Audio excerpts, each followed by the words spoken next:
Cease fire کے بعد اب جو سفارتی محاذ پاکستان کا اور بھارت کا دونوں ممالک کا شروع ہوا ہے، اس میں آپ کو کارکردگی کیسی لگ رہی ہے دونوں ممالک کی؟ ان کی پرفارمنس کو آپ کس طرح سے ریٹ کریں گے اور ہماری پرفارمنس کو کس طرح سے ریٹ کریں گے؟ اس میں یہ دیکھنا ہے کہ جو ہمارا جو نیریٹو ہے وہ تو سچ نیریٹو ہے، یعنی کہ جو حقیقت ہے وہ ہم پیش کر رہے ہیں دنیا کے سامنے، اور اسی وجہ سے جو ہندوستان کی جو جھوٹی کہانیاں تھیں اس کو ایکسپوز کرنے کے وجہ سے ہندوستان کو ڈپلومیٹکلی سپورٹ نہیں ملا اس جھڑپ میں۔ تو ان کو یہی کنسرن ہے کہ ہم اتنی بڑی طاقت ہیں اور ہمیں کس نے سپورٹ نہیں کیا، تو اس کے لیے انہوں نے اب ان کے جو پارلیمنٹرینز ہیں وغیرہ ان کو بھیجا ہے کہ لوگوں کو منوانے کے لیے۔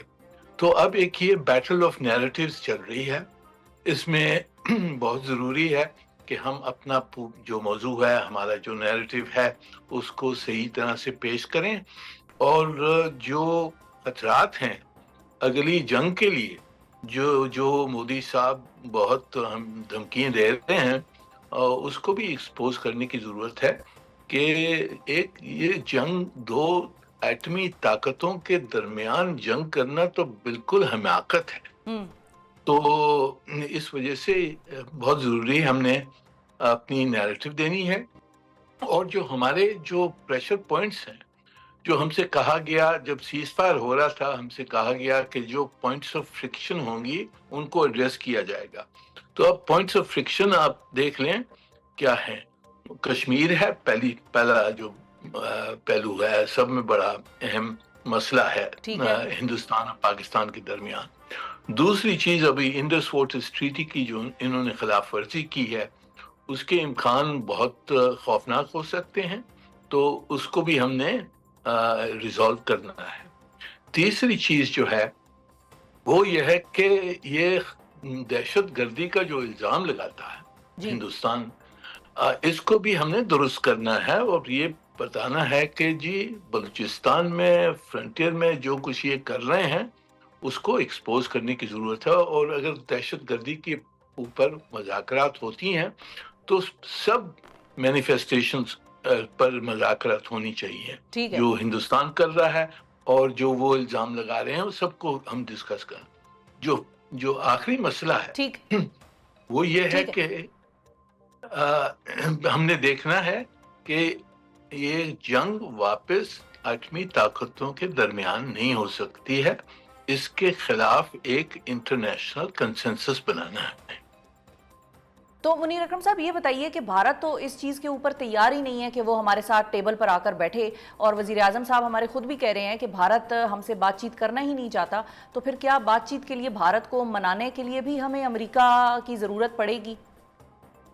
جی، ہم نے سب جو بڑی طاقتیں ہیں ان سے ہم نے یہ درخواست کرنی ہے کہ جی مذاکرات کے بغیر یہ مسئلے پھر چھڑ سکتے ہیں، جنگ پھر ہو سکتی ہے۔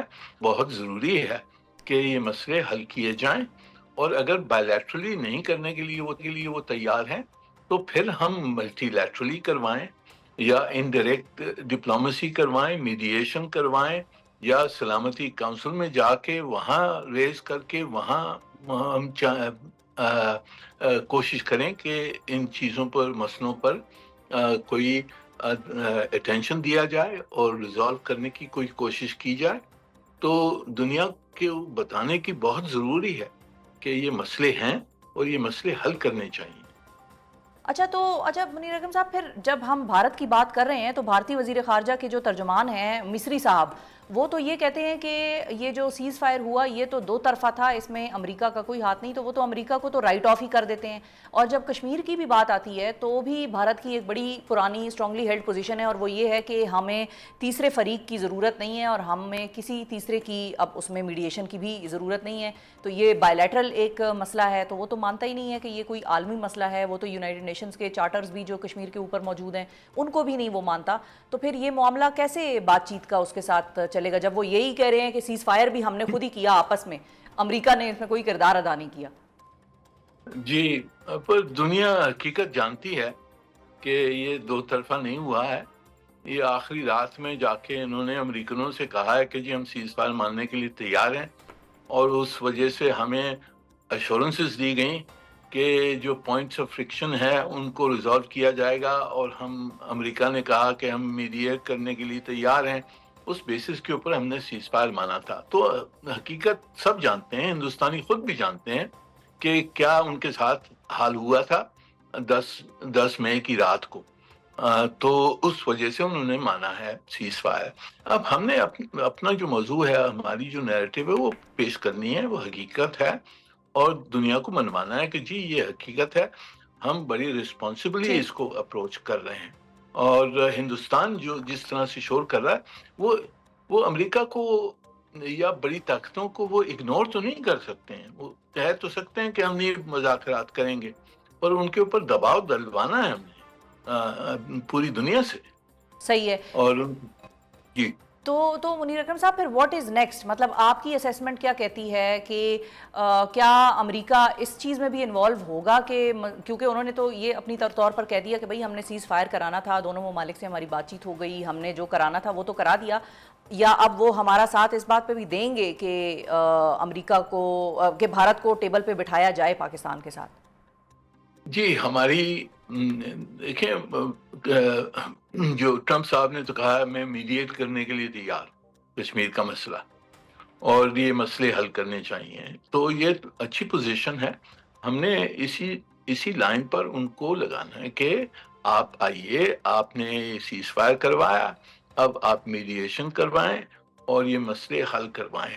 اگر وہ دباؤ صحیح طرح سے نہیں ڈالتے ہیں ہندوستان پر, تو ہم نے دوسری طاقتوں کو بھی موبلائز کرنا ہے, پوری دنیا کو موبلائز کرنا ہے کہ یہ مسئلے اگر جب تک حل نہیں ہوں گے تو اس قسم کے واقعے واپس ہو سکتے ہیں. تو دنیا کو یہ ہم نے منوانا ہے کہ یہ 3-4 مسئلے کھڑے ہو گئے ہیں سامنے, ان کو حل کروا کے, اور امن جو پورے خطے میں امن نہیں آئے گا جب تک یہ مسئلے حل نہیں ہوں گے.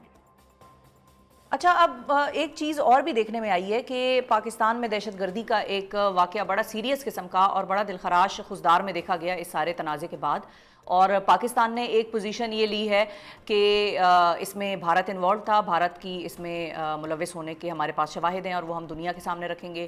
دوسری طرف بھارت میں نریندر مودی نے گجرات میں کھڑے ہو کر یہی تقریر اسی قسم کی کہ بھئی پاکستان جو ہے وہ دہشت گردی کراتا ہے اور پاکستان جو ہے وہ بھارت کو نقصان پہنچا رہا ہے وغیرہ وغیرہ. تو کہیں ہم اسٹیگنیشن میں تو نہیں چلے گئے؟ دونوں ممالک نے اپنی اپنی پوزیشنز لے لی ہیں دنیا کے آگے, اور ایک جو تنازع ہوا تھا وہ ہو گیا, اس کو پس پش ڈال کے اب دونوں ممالک اسی اسٹیٹڈ پوزیشن پر آگے بڑھیں گے, اور کہیں مذاکرات کھو سے تو نہیں گئے آپ کو لگتا؟ جی میرے خیال میں ہندوستان کی پوزیشن تو ہر وقت انفلیکسیبل رہتی ہے, اسپیشلی مودی حکومت کی تو انفلیکسیبلٹی اور ایگریسونیس ہم جانتے ہیں. وہ پوری کوشش کریں گے کہ ان مسئلوں کو پھر دبایا جائے. ہماری کوشش یہی ہوگی کہ کیونکہ ابھی یہ مسئلے کھڑے ہو گئے ہیں, کشمیر کا مسئلہ پوری دنیا کے سامنے ہے, جو جنگ ہوئی ہے دو ایٹمی طاقتوں کی, اس کی جو خوفناک امپلیکیشنز ہیں وہ پوری دنیا کے سامنے ہیں. تو ہماری کوشش تو یہی ہونی چاہیے کہ یہ ایونٹ سے ہم ایڈوانٹیج لے کر اور پوری دنیا میں ہم یہ ڈنڈورا پیٹیں کہ جی یہ اس قسم کے یہ جو مسئلے ہیں جب تک یہ حل نہیں ہوں گے تو امن نہیں ہوگا. اب ہندوستان کیا پوزیشن لیتا وہ اس کے اوپر ہے, وہ انفلیکسیبل ہے, پر ہم نے تو اپنی کوشش ضرور کرنی ہے. ٹھیک ہے. اچھا یہ بتائیے منیر اکرم صاحب کہ آپ کس طرح سے اسیس کرتے ہیں جو اس وقت بھارتی وفد جو واشنگٹن میں موجود ہے اور وہاں پر لوگوں سے ملاقاتیں کر رہا ہے, انفلوئنشل کرداروں سے ملاقاتیں کر رہا ہے, اس کی کیا سٹرینتھس آپ دیکھتے ہیں؟ کتنا وہ مضبوط ایک وفد ہے یا کتنا وہ امپیکٹفل ہے؟ کیونکہ ہمارا وفد ابھی تک وہاں پر پہنچا نہیں ہے, ہم اس معاملے میں تو لیٹ ہو گئے ہیں ان سے. جی دیکھیے وہاں انہوں نے ملاقاتیں تو کرنی ہیں اور جو ہندوستان کا جو موضوع ہے وہ پیش کریں گے. کافی سارے لوگ جو ہیں واشنگٹن میں ان کو یعنی کہ ریسیپٹیو آڈینس ہوگا, کیونکہ ہندوستان کا انفلوئنس کافی ہے واشنگٹن میں. بہت سارے ہندوستان کے جو دوست ہیں وہ بہت اہم پوزیشنز میں بیٹھے ہوئے ہیں واشنگٹن میں, تو ان کو ریسیپشن تو ٹھیک ملے گا, پر حقیقت ہماری طرف ہے. وہ جو کچھ ان کا نیریٹو ہے وہ کنکاکٹڈ نیریٹو ہے, اس کو آبجیکٹیولی سیل کرنا مشکل ہے, پر ان کو ریسیپشن صحیح ملے گی کیونکہ واشنگٹن ایک اسٹریٹجک پارٹنر ہے ہندوستان کا.